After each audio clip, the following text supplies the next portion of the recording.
तो ईरान की मिसाइलों ने जबरदस्त तरीके से इसराइल में तबाही मचा रखी है। इस वक्त इसराइल में ये हालात है कि लोग भागते दिखाई दे रहे हैं। जैसे ही सायरन की आवाज बजती है, लोग भागते नजर आ रहे हैं। नमस्कार, मैं हूं नीलू और आज आपको 2-3 खबरें जो ईरान की मिसाइलों ने तेल अवीव हो या फिर उसके बाकी शहर हो या डिमोना साइट के आसपास के जो इलाके हों उस पर किस तरह से कहर बरपाया, किस तरह से वहां पर आग के गोले और शोले दिखाई दे रहे हैं और साथ ही साथ जो बिल्डिंगें हैं वो जमींदोज हो गई है। 100 से ज्यादा लोग घायल हो गए हैं। इस बारे में जानकारी देते हैं। तो कल रात की बात की जाए तो कल बताया जा रहा है कि बेन गुरियन एयरपोर्ट पर ईरानी ड्रोन का हमला देखने को मिला है। उससे पहले ये खबर आपको विस्तार से बताए, उससे पहले आपको बता दें कि ईरान ने एक वीडियो जारी किया जिसमें उसके अब तक इस तरह का वीडियो पहले कभी भी ईरान ने जारी नहीं किया। वो मिसाइलों की शक्ति परीक्षण की जो वीडियो थे वो जरूर लोगों को दिखाता था या फिर दुनिया के सामने रखता था, लेकिन इस बार उसने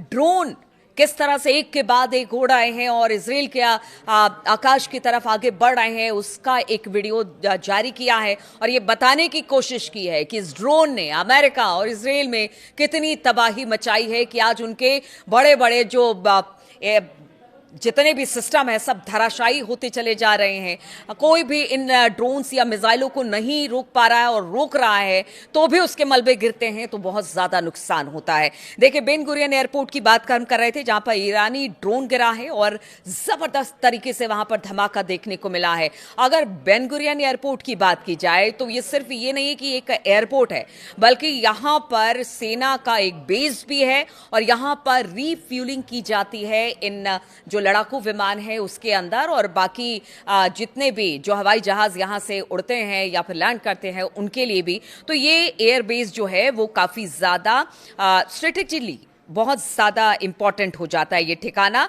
या ईंधन भरने का सबसे बड़ा ये ठिकाना माना जाता है, इसलिए अगर इसको टारगेट किया जा रहा है तो फिर आप समझिए कितनी बड़ी दिक्कत इसराइल के सामने आ रही है। अब बात कर लेते हैं कुछ अलग अलग शहरों की। तेल अवीव में जिस तरह से हमने देखा कि हार्ट ऑफ जो कहते हैं ना कि सिटी, वहां पर बीच में ही जो इसराइल के मिसाइलें हैं या ड्रोन हैं जब वो गिरे हैं तो उसका मंजर देखने लायक था। वहां पर बताया जा रहा है कि करीब करीब 2 ऐसी जगह हैं। अराद जो कि बिल्कुल परमाणु जो डिमोना परमाणु संयंत्र है उसके बिल्कुल करीब का इलाका है अराद, जहां पर 75 लोग घायल हो रहे हैं। हालांकि मरने वालों की अभी किसी तरह की जानकारी नहीं आई है, लेकिन बताया जा रहा है कि जो 75 लोग घायल हैं उनकी हालत बहुत खराब है। उनको आनन फानन में तुरंत अस्पताल में एडमिट करा दिया गया। और इसके अलावा अगर बात की जाए जो डिमोना का साइड है उसके आसपास के भी कुछ इलाके हैं, वहां पर भी 35 लोग घायल हुए हैं। अब ये समझिए कि किस तरह से जिस इजराइल और जो नेतन्याहू ये कहते थे कि बहुत ज्यादा डरने की इजरायली लोगों को जरूरत नहीं है क्योंकि हमारा एयर डिफेंस सिस्टम इतना जबरदस्त है कि इन तमाम मिसाइलों और ड्रोन को पकड़ लेगा, लेकिन ऐसा हो नहीं रहा है। और एक कह लीजिए कि गजा में आज तक हमने वो तस्वीरें देखी थी जब बिल्डिंग धराशायी हो गई थी, पूरा का पूरा शहर तबाह हो गया था। कुछ इसी तरह की तस्वीरें अब तेल अवीव से भी आ रही हैं और जो डिमोना न्यूक्लियर प्लांट है उसके आसपास जिस तरह से अराद की बात हम कर रहे हैं वहां पर भी इसी तरह की तस्वीरें सामने आ रही है। एक तस्वीर अराद से जो आ रही है वो बड़ी एक तरह से कह लीजिए डराने वाली है। वहां के लोग इस तरह से सायरन बजते डर जाते हैं कि भागते हुए नजर आ रहे हैं ताकि वो शेल्टर में जाके छिप सके और वहां पर शरण ले सके, क्योंकि अब उन्हें समझ में आ रहा है कि जितनी भी एयर डिफेंस सिस्टम है इसराइल की वो सब अब धराशायी होती नजर आ रही है। और कुछ ऐसी ही खबर अगर IRGC के जो हेड हैं एक उनकी तरफ से यानी मेजर जनरल मुसाबी की तरफ से एक बयान आया है कि अब इसराइल के आकाश में ईरान का अख्तियार है, यानी अब ईरान ने कब्जा कर लिया है इसराइल के आकाश में। पहले यह दावा किया गया था कि देखिए पूरी तरह से जो ईरान के डिफेंस सिस्टम है उसको बर्बाद कर दिया गया है, जो वहां की एयर फोर्सेस को बर्बाद कर दिया गया है, मिसाइलों का जखेरा खत्म कर दिया गया है, ड्रोन को मार गिराया जा रहा है। लेकिन अब अगर जनरल मुसाबी की बात की जाए तो उन्होंने कहा है कि इसराइल के आकाश में अब हमारा वर्चस्व है, हम जब चाहे जहां चाहे ड्रोन हो या फिर जितने मिसाइलें हों उससे हमला कर सकते हैं। और देखिए अब तो मिसाइल ऐसे ऐसे छोड़े जा रहे हैं जिससे F-35 भी गिर रहे हैं।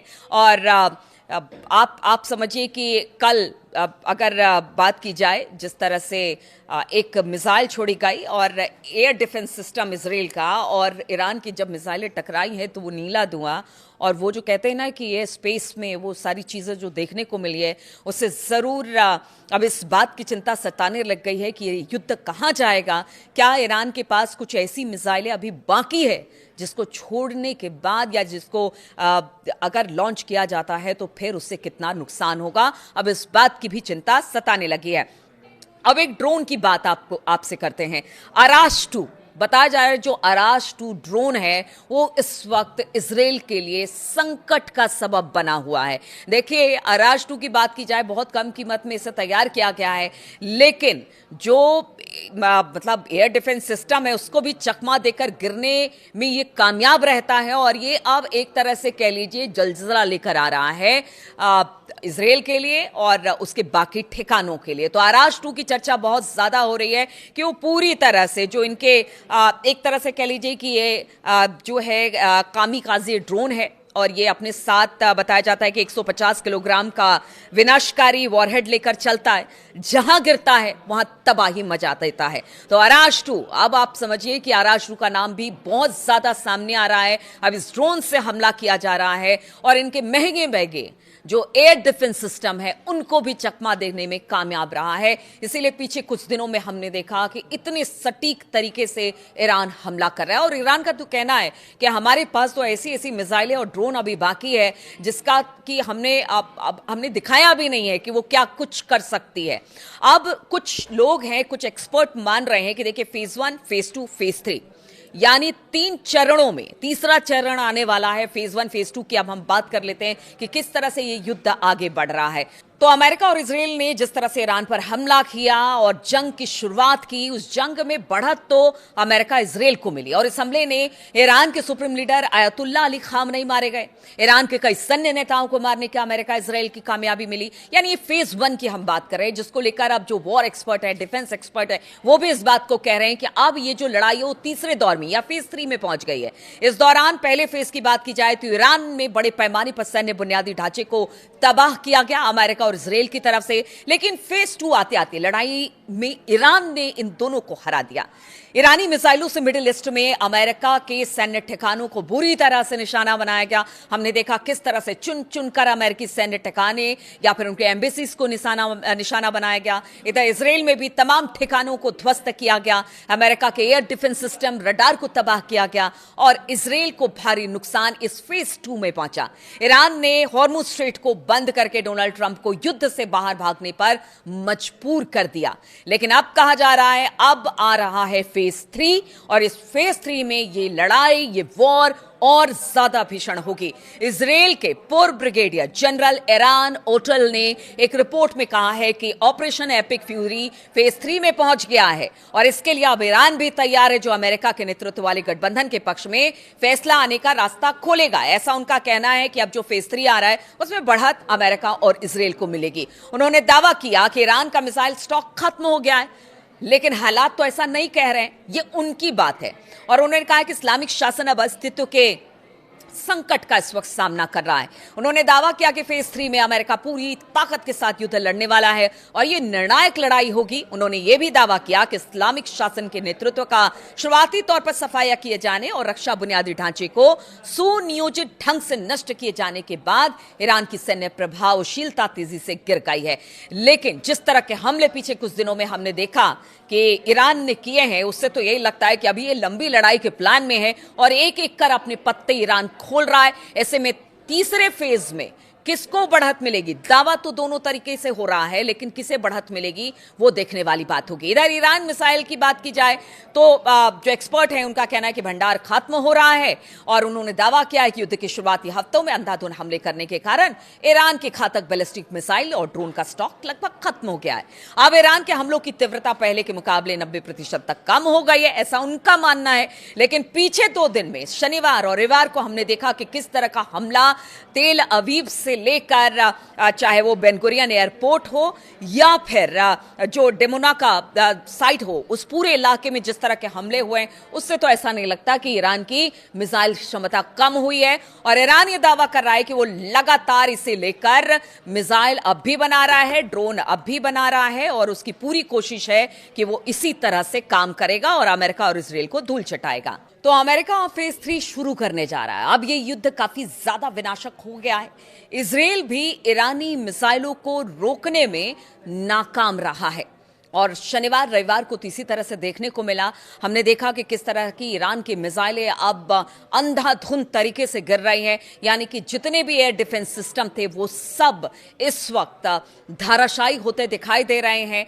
अमेरिका का फेज 3, इसे कौन जीतेगा? जिसको फेज 3 कहा है अमेरिका ने, क्या ये ईरान जीतेगा या फिर अमेरिका जीतेगा? अब सवाल इसी पर उठ रहे हैं कि इस फेज 3 की लड़ाई कितनी भीषण और कितनी खतरनाक होगी, क्योंकि दोनों तरीके से, दोनों तरफ से अब आर पार की लड़ाई के मूड में है। इधर ट्रंप का कहना है कि अब बहुत जल्द इस लड़ाई को खत्म किया जाएगा। वहीं पर अगर ईरान की बात की जाए तो उन्होंने कहा कि हमने तो अपने सारे पत्ते खोले भी नहीं है, अभी तो बहुत सारी ड्रोन और मिसाइलें बाकी है। और चौंकाने वाली है, जब इजराइल और अमेरिका के को उनके जंगी जहाजों को और बाकी चीजों को जब तबाह करेंगे तब पता चलेगा कि ईरान के साथ युद्ध कर वो उन्होंने कितना बड़ा खतरा मोल लिया है। अब देखना होगा, जिस फेज 3 की बात हो रही है वो फेज 3 आखिर जीतेगा कौन?